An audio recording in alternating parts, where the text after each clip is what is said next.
수사를 안 하고 넘길 수는 없잖아요. 경찰이 이제 좀 비판을 받고 있는 것 같은데. 예, 안녕하세요. 법무부인 태신의 장훈 변호사입니다.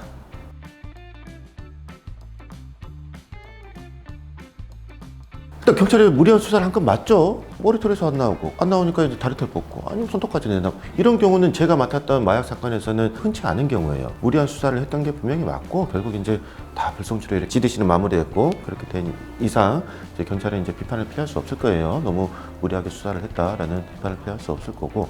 자, 이분들의 그 명예회복. 명예는 이제 불성실 결정이 나왔으니까 회복되지 않겠습니까? 국민적인 주목을 안 좋은 방향에 있긴 했습니다만은, 예, 주목을 받았었고, 이런 부분들에 있어서 과연 손해가 확실하게 발생했는가?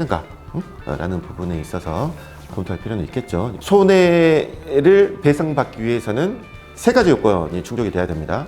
첫 번째, 손해가 발생했다.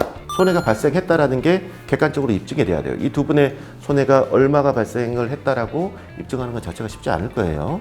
두 번째, 가해 행위가 있었다.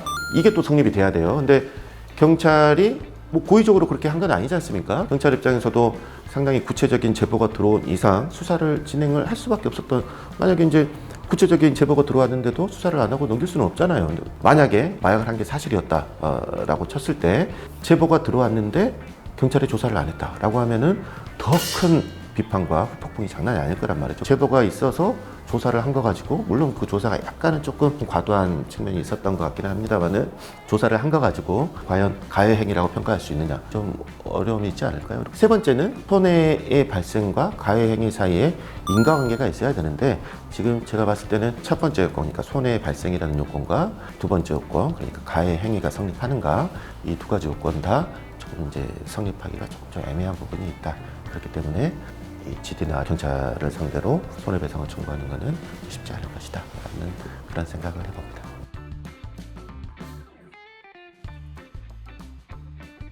일단 올해 경찰에서 이제 중점적으로 이렇게 다루었던 수사가 전세 사기하고 마약, 이 두 가지였어요. 제가 알기로는 그 특진이라고 하죠. 특별 진급, 특진을 경찰에게 전세 사기하고 마약 쪽에 굉장히 여러 장을 이렇게 배분을 했다라는 걸 알고 있거든요. 그런 부분들이 조금 이제 과도하게 한 그런 영향을 미치지 않았을까 하는 생각도 들고, 물론 이제 경찰 입장에서는 제보 자체가 굉장히 구체적이고 신빙성이 있었기 때문에 범죄 혐의를 밝혀내기 위해서 이렇게 수사를 한 것이다라고 지금 발표를 하고 계시고, 당연히 그 이유가 크겠죠. 사실 GD랑 보도가 막 이렇게 됐습니다만은, 그렇지 않은 사건들 중에 경찰이 이렇게 열심히 수사하는 사건이 왜 없겠습니까? 근데 이거는 하필 경찰이 혐의점을 가지고 수사를 했던 게 아무래도 이제 아니다라는 쪽으로 결론이 내려지고 있는 상황이어서 경찰이 이제 좀 비판을 받고 있는 것 같은데, 그렇게 보실 거는 또 아닌 것 같다라는 생각입니다. 물론 좀 무리하게 수사하신 거는 맞는 것 같아요. 네. 세 번까지 이렇게 하는 경우 별로 없다니까요.